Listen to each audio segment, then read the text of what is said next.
ये समाज, दलित समाज, बहुसंख्यक समाज, सारा समाज इस टाइम मायावती के साथ है, क्योंकि दोनों ने यहाँ पर दिल्ली के अंदर आम पार्टी और बीजेपी ने बेड़ा गर्क किया हुआ है। और इस बार आप देखेंगे कि जो यहाँ के हमारे कैंडिडेट हैं मिस्टर अब्दुल बासित, अल्पसंख्यक समुदाय से हैं। अब्दुल बासित साहब भी जो है ना 4 लाख वोटों से जीतने जा रहे हैं। देखिए, कांग्रेस ने कभी मुस्लिम समाज को आगे बढ़ने नहीं दिया, इसको तोड़ के रखा, इसको जगह जगह बांट के रखा, इसको डरा के रखा। आज बहन कुमारी मायावती ने यूपी के अंदर, दिल्ली के अंदर जो अल्पसंख्यक समुदाय के मिस्टर अब्दुल बासित को दिल्ली आपका साउथ दिल्ली से जो टिकट दिया है, हम उसके आभारी हैं और हम उनका दिल के से खुल के समर्थन करते हैं। दोस्तों, अगर आपको भी लगता है कि लोकसभा चुनाव 2024 में मायावती को होना चाहिए प्रधानमंत्री का चेहरा, तो आप अभी इस वीडियो को लाइक, चैनल को सब्सक्राइब करके रख लीजिए और कमेंट में जय भीम जरूर लिखिएगा। 2024 लोकसभा चुनाव को लेकर के जिस तरीके से 2 चरणों के मतदान हुए, उसके बाद पूरे देश के अंदर जो माहौल है वो बदल चुका है। यानी कि नरेंद्र मोदी का जो 400 पार का नारा था वो कहीं ना कहीं इस समय अपने ही वादों पर खरा उतरते हुए नज़र नहीं आ रहा है, क्योंकि तीसरे मोर्चे की जो सरकार की अगर हम बात करते हैं, यानी कि बहन मायावती के नेतृत्व में तीसरा मोर्चा जो है देश के अंदर तेजी के साथ चुनाव लड़ रहा है, चढ़ बढ़ करके हिस्सेदारी ले रहा है। यानी कि अब देश के अंदर मोदी नहीं तो कौन जो मीडिया परसेप्शन देती थी, अब ये हो गया है कि मोदी नहीं तो मायावती, यानी बहन मायावती के चेहरे को लेकर के पूरे देश के अंदर इस समय माहौल बन चुका है प्रधानमंत्री के रूप में।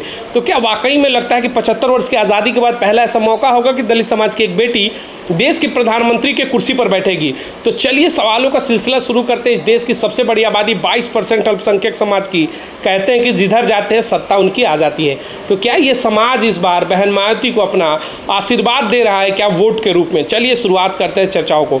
बहुत बहुत स्वागत है सर आपका। जिस तरीके से चुनावी माहौल बना हुआ है, क्या बहन मायावती को इस बार ये समाज आशीर्वाद कर रहा है? ये समाज, दलित समाज, बहुसंख्यक समाज, सारा समाज इस टाइम मायावती के साथ है, क्योंकि दोनों ने यहाँ पर दिल्ली के अंदर आम पार्टी और बीजेपी ने बेड़ा गर्क किया हुआ है। और इस बार आप देखेंगे कि जो यहाँ के हमारे कैंडिडेट हैं मिस्टर अब्दुल बासित, अल्पसंख्यक समुदाय से हैं। अब्दुल बासित साहब भी जो है ना 4 लाख वोटों से जीतने जा रहे हैं। देखिए, अगर हम बात करें अब्दुल बासित जी की, एक सबसे बड़ा सवाल है कि आप उस समाज से आते हैं। इंडिया गठबंधन ने भी 7 सीटों पर दिल्ली में उम्मीदवार घोषित किए, एक भी अल्पसंख्यक समाज से चेहरा नहीं। बीजेपी ने, एनडीए ने घोषित किए, 7 में से एक भी अल्पसंख्यक समाज नहीं। और वोटों की अगर हम बात करते हैं तो कहते हैं भाई ठेकेदार बनेगी कांग्रेस और आम आदमी पार्टी मुस्लिम वोटरों की, लेकिन मान सम्मान और टिकट देने की बारी आती है तो बीएसपी बहन मायावती सबसे खुल करके इस लोकसभा चुनाव में सबसे अधिक अल्पसंख्यक समाज को वो टिकट देने का काम किया। क्या कहेंगे इस पर? हम श्री बहन मायावती के शुक्रगुजार हैं जो उन्होंने हमारे ऊपर इतनी कृपा की। हम चाहते हैं कि उनका हाथ मजबूत करें, और बीजेपी से डरने की वजह से कांग्रेस टिकट नहीं देती। बीजेपी का कारण क्या है कि अगर मुसलमान को टिकट देंगे तो उससे क्या होगा कि वो मुस्लिम संगठन जो है ना आम कांग्रेस के अंदर देंगे तो वो कांग्रेस को उभारने लगती है। इस वजह से कांग्रेस एक डरी हुई पार्टी है। कांग्रेस इस वजह से जो है ना मुस्लिम कैंडिडेट को टिकट नहीं देना चाहती। कांग्रेस डरी हुई पार्टी है। एक बड़ा इंटरेस्टिंग सवाल होता है, कांग्रेस डरी हुई है और मुसलमानों को डराती है कि अगर तुमने वोट नहीं किया तो भाजपा आ जाएगी, केंद्र में ये हो जाएगा, वो हो जाएगा। सवाल यही है कि डरा कर वोट लोगे या फिर 22% देश की बड़ी आबादी है उसको भागीदार बना के संसद में सांसद बनाओ, तब ना सम्मान मिलेगा। डरा के कब तक वोट लोगे भाजपा से? ये हमारा हक बनता है। 22% कोई कम नहीं होता। 20 करोड़ की जनसंख्या वाले, और हमारे कैंडिडेट बीजेपी ने तो बिल्कुल ही मना कर दिया। उन्होंने साफ साफ कह दिया हमें मुसलमानों का वोट नहीं चाहिए।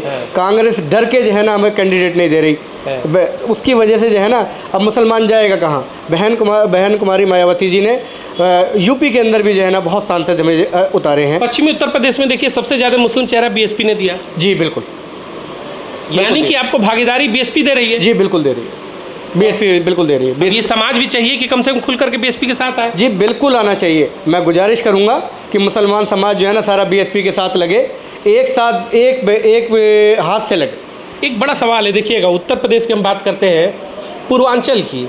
ओम प्रकाश राजभर का आपने नाम सुना होगा, वर्तमान में मंत्री हैं। जी मंत्री। समझिएगा कि पूर्वांचल में ही केवल उनकी आबादी लगभग 1 से 1.25% की होगी। जी। अनुप्रिया पटेल का नाम सुना होगा, 1.5% की आबादी। जी। फिर से आपने तमाम ऐसे चौहान समाज के नेता को सुना होगा, उनकी आबादी। यानी छोटी छोटी आबादी जिनकी 1% 1.5% है, केवल एक राज्यों में वो केंद्र की सत्ता में बैठे हैं और देश का 22% मुसलमान, 22% वोटर, 22 करोड़ की आबादी हाशिए पर है। कांग्रेस ने कभी मुस्लिम समाज को आगे बढ़ने नहीं दिया, इसको तोड़ के रखा, इसको जगह जगह बांट के रखा, इसको डरा के रखा। आज बहन कुमारी मायावती ने यूपी के अंदर, दिल्ली के अंदर जो अल्पसंख्यक समुदाय के मिस्टर अब्दुल बासित को दिल्ली आपका साउथ दिल्ली से जो टिकट दिया है, हम उसके आभारी हैं और हम उनका दिल के से खुल के समर्थन करते हैं। एक और सवाल बनता है, देखिएगा आपके समाज की हम बात करते हैं, जिसे कहा कि 22% वोटर लगभग है, 22 करोड़ की बड़ी आबादी होती है, समझिएगा कि सेकंड लार्जेस्ट है अगर हम बात करें किसी कम्युनिटी की तो वो है। सवाल ये उठता है कि उसे क्या सहारा कांग्रेस देगी, उसे क्या सहारा आम आदमी पार्टी देगी, उसे क्या सहारा बीएसपी नहीं बल्कि समाजवादी पार्टी और आरएलडी देगी, या फिर उस प्रत्याशी को टिकट दे करके संसद में बैठा करके उसको हक और हुकूमत बीएसपी दिलवाती है। तो ये होना चाहिए या फिर वोट लेने के लिए केवल वोट बैंक की राजनीति होनी चाहिए? कांग्रेस ने वोट बैंक की राजनीति की। यूपी के अंदर इतने सांसद के चेहरे मुसलमान हैं कि आप मेरे ख्याल से कितने हैं, पिछली बार 5 सांसद गए थे बीएसपी से जी 2019 में। जी बिल्कुल गए थे। पिछली बार 5 गए थे, इस बार अल्लाह चाहा तो कम से कम जो है ना 20 सांसद यूपी से जाएंगे और साउथ दिल्ली की सीट जो है ना मायावती जी की झोली में जाएगी। यानी कि अब जो मोहभंग हो चुका है कांग्रेस और तमाम जो क्षेत्रीय पार्टियां मुस्लिम समाज को गुमराह जो कर रही थी, बीजेपी से डरा रही थी, अब वो दाव नहीं चलेगा। नहीं चलेगा, बिल्कुल नहीं चलेगा। अब वो दाव में पिस कर जो है ना मुसलमान बहुत बेकार हो गया। अब उससे जो है ना एक अपना संगठन चुनना पड़ेगा और हम चाहते हैं कि बीएसपी से बड़ा संगठन कोई है नहीं मुसलमानों के लिए। मुसलमानों को रहनुमा से बेहतर है कि भागीदारी देने वाला चाहिए। जिस दिन मुसलमान सांसद संसद में बैठकर अपने हक और हुकूमत की आवाज़ उठाएगा वो ज़्यादा बेहतर है, या फिर कांग्रेस कहती है कि मुझे लाओ मैं तुम्हारी आवाज़ उठाऊँगा। आखिर मीडिएटर क्यों? हम डायरेक्ट संसद के सदस्य क्यों ना बने? संसद सदस्य बनेंगे, वहीं जाके अपनी आवाज़ उठाएंगे, वहाँ उनसे छीन के अपना हक लेंगे। बिल्कुल। आकाश आनंद जी ने जिस तरीके से उनका बड़ा बयान है, इंटरव्यू में कहा कि राम मंदिर का स्वागत है जैसा हुआ, लेकिन हम खुल करके कहते हैं कि बाबरी मस्जिद बनेगी तो उसका स्वागत करेंगे। देश के इकलौते ऐसे विपक्ष के नेता जो बाबरी मस्जिद पर चुनाव में बोलते हैं, कहते हैं कि मैं स्वागत करूंगा बाबरी मस्जिद का। यानी ऐसा लीडर चाहिए, ऐसी पार्टी चाहिए इस समाज को। ये बहुत बड़ा बड़प्पन है आकाश आनंद जी का कि वो खुल के साथ देते हैं। हमें भी उनके हाथ मजबूत करने चाहिए। मिलकर के साथ आ रहे हैं इस बार? बिल्कुल आ रहे हैं। एक आखिरी सवाल लूँगा। देश में बार बार होता है कि मोदी नहीं तो कौन, फिर दूसरा धड़ा जो देश की मीडिया का वो कहता है कि मोदी नहीं तो राहुल गांधी, फिर राहुल गांधी वाले कहते हैं कि राहुल गांधी नहीं तो मोदी। यानी बीजेपी कांग्रेस बीजेपी के पाले में गेंद बनकर खेलने से अच्छा है ये समाज का इस बार कहेगा कि ना मोदी ना राहुल, इस बार बहन मायावती प्रधानमंत्री। इंडिया गठबंधन के अंदर इतने दावेदार हैं कि उनमें से कोई प्रधानमंत्री बनेगा ही नहीं। मायावती इस बार जो है ना पूरे देश में अलग चुनाव लड़ रही हैं और वो पूरी की पूरी हकदार हैं इस सीट के लिए। प्रधानमंत्री के रूप में आप सबकी पसंद होंगी? जी बिल्कुल पसंद होंगे। चलिए, बहुत बहुत धन्यवाद। देखिए, देश की एक बड़ी आबादी थी, उसको लेकर के आज जिस तरीके से यहाँ पर चर्चाएं शुरू हुई, मिलेंगे अगली तमाम बड़ी खबरों को लेकर के। बहुत बहुत धन्यवाद।